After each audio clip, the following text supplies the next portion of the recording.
14 Februari 2024 Masehi. Haji adalah rukun Islam yang kelima yang mana dalam melaksanakannya diharuskan adanya bekal dan kemampuan untuk berangkat. Kemudian untuk keberangkatan pemerintah menyediakan berbagai kelas, ada yang biasa dan ada pula yang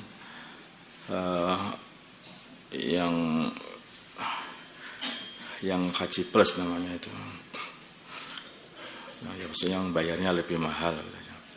Yang mana setiap kelas memiliki harga serta masa tunggu yang berbeda-beda. Seperti masa tunggu haji biasa atau reguler mulai dari 13 sampai 44 tahun tergantung daerahnya. Dan kalau haji plus atau haji yang di atasnya haji reguler itu kurang lebih 3 sampai 7 tahun nanti masa berangkat itu. Pertanyaan dari daftar. Apakah orang yang sudah mampu untuk mendaftar haji reguler wajib untuk mendaftar? Kedua, kalau seorang sudah mendaftar haji reguler kemudian memiliki biaya lebih, dia punya biaya, apakah wajib untuk mengganti ke haji plus untuk mempercepat berangkat? Ditafsir, jika ia tidak memiliki kelebihan harta, tidak punya biaya yang cukup untuk berangkat dan pulang, akan tetapi hanya cukup untuk daftar saja, maka hukumnya tidak wajib mendaftar. Masalah daftar itu. Kemudian jika ia memiliki kelebihan harta yang cukup, untuk berangkat dan pulang, maka hukumnya ditafsir dulu, dibagi. Jika ketika tahun keberangkatan dikhawatirkan fisiknya sudah lemah,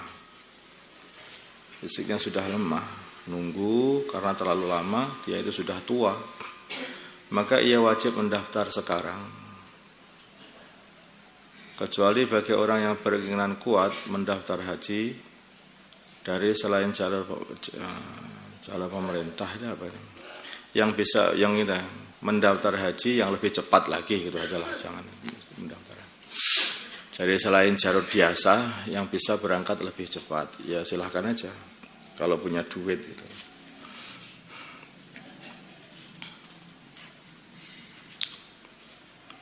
Jika ketika tahun keberangkatan tubuhnya masih kuat, maka mendaftarnya tidak wajib langsung sekarang. Jika tahun keberangkatan tubuhnya masih kuat, maka diperkirakan masih kuat, semuanya diperkirakan ini. Maka mendaftarnya tidak wajib langsung sekarang. Ya kapan-kapan boleh, tahun depan, tahun lain boleh. Kalau diperkirakan takut nanti kalau sudah tahun itu aku sudah tua, enggak begitu kuat. Itu yang cepat-cepat berangkat aja sekarang itu, biar enggak mundur-mundur lagi. Itu wajib mendaftar. Ini kalau punya uang. Terus kalau sudah daftar reguler, kemudian mempunyai biaya yang lebih lagi, bisa untuk daftar haji plus. Kalau dia khawatir fisiknya akan melemah jika ikut antrian haji reguler saking lamanya nanti 44 tahun yang akan datang, seperti itu, maka ia harus mengganti ke haji plus, sehingga biar nunggunya enggak lama-lama, tidak sampai 44 tahun, hanya 3 tahun atau 7 tahun saja, sehingga pada waktu itu tubuhnya masih kuat, diperkirakan masih kuat. Kalau umurnya 50 tahun, 44 tahun lagi berapa?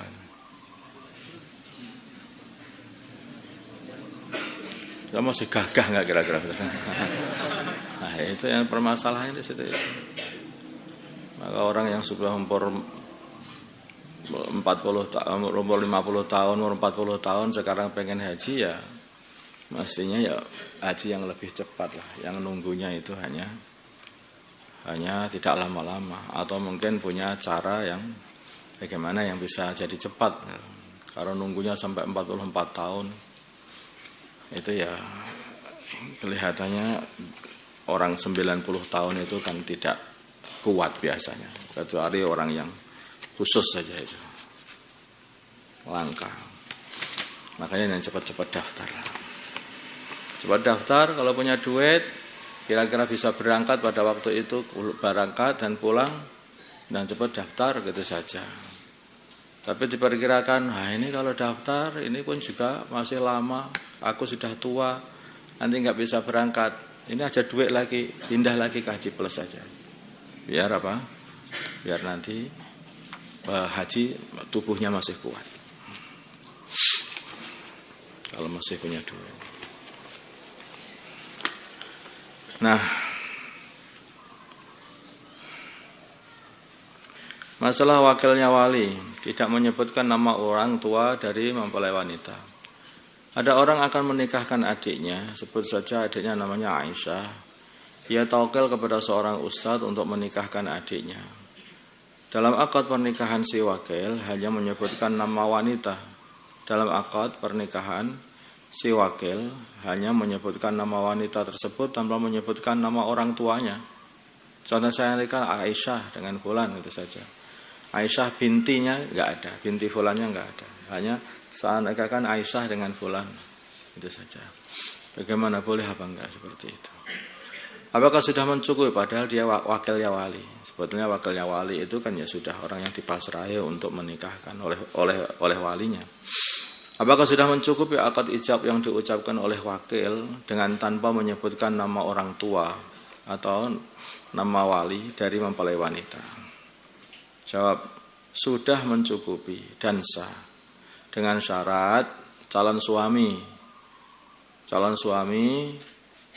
dan wakilnya wali meniatkan bahwa Aisyah yang dimaksud adalah Aisyah itu, bukan Aisyah yang lain. Paham? Aisyah yang banyak itu adiknya si fulan itu adalah Aisyah mempelai wanita yang diwakilkan kepadanya, bukan Aisyah yang lainnya. Kalau sudah sama-sama tahu ya enggak apa-apa. Wakilnya wali itu sudah tahu, kemudian calon mempelai laki-laki pun juga sudah tahu, mempelai laki-laki juga sudah tahu. Bukan ditipu. Sana kayak Aisyah kamu, pikirannya ya Aisyah yang itu aku tahu itu cantik. Tahu-tahu loh lah kok beda Aisyahnya.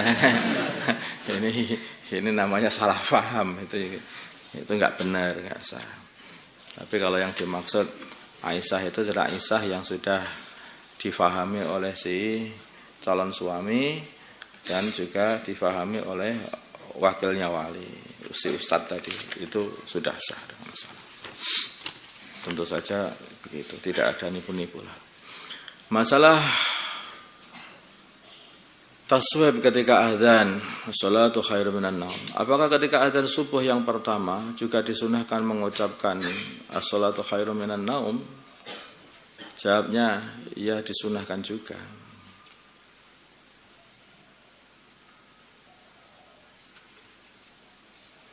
Yang utama ini disunahkan juga. Di azan sebelum subuh ini juga disunahkan taswib.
Iya.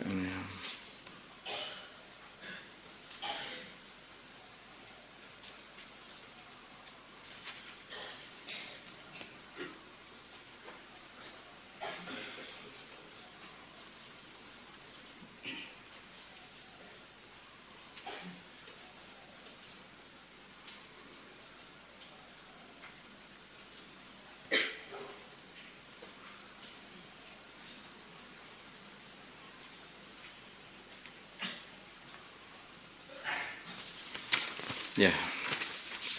Allahumma salli ala Sayyidina Muhammad wa ala Sayyidina Muhammad wa salli ala Sayyidina Ibrahim wa ala ali Sayyidina Ibrahim. Barik ala Sayyidina Muhammad wa ala Sayyidina Muhammad barik ala Sayyidina Ibrahim wa ala ali Sayyidina Ibrahim. Allahumma arham ummata Sayyidina Muhammad, Allahumma ighfir li ummati Sayyidina Muhammad, Allahumma aslih alih baina qulubi ummati Sayyidina Muhammad, Allahumma ansur ummata Sayyidina Muhammad, Allahumma asbih sultanan nasira. Sallallahu ala Sayyidina Muhammadin nabiyil ummi wa ala alihi wa sahbihi sallam. Alhamdulillah. Al-Fatihah.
شفاعة صلوا عليه وسلموا تسليما.